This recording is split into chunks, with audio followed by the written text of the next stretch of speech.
Hello, hello! Gusto nyo ba makatikim ng isang mura ngunit masarap na pagkain? Heto ang mini pizza bread. Ang mga sangkap na ating gagamitin ay sliced bread, tomato sauce, hotdog, white onion, at Eden cheese. Halina't simulan ang paggawa. Ang una nating gagawin ay hiwain ang crust ng tinapay at itira ang malambot na bahagi nito.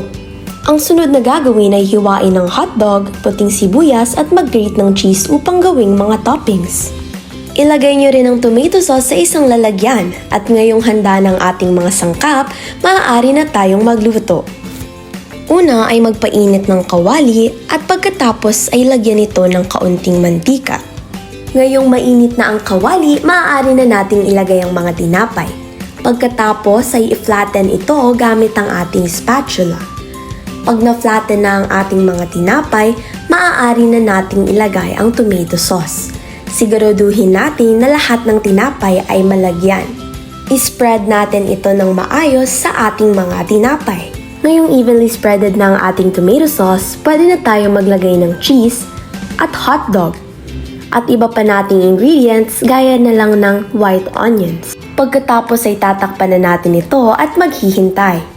Ngunit, kung meron pa kayong gustong ibang paraan ng paggawa nito, maaari nyo rin itong gawin.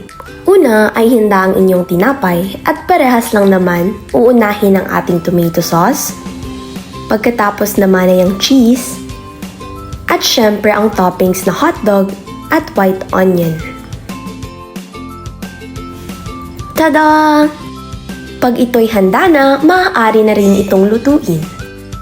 Pagkatapos ng paghihintay, maaari na natin tingnan kung ito ba ay luto na. Ayan, luto na ang ating pizza bread. Ngayon ay pwede na natin itong hanguin at ilagay sa ating plato. At eto na ang ating pizza bread. Sheesh! Napaka-angas! Eh!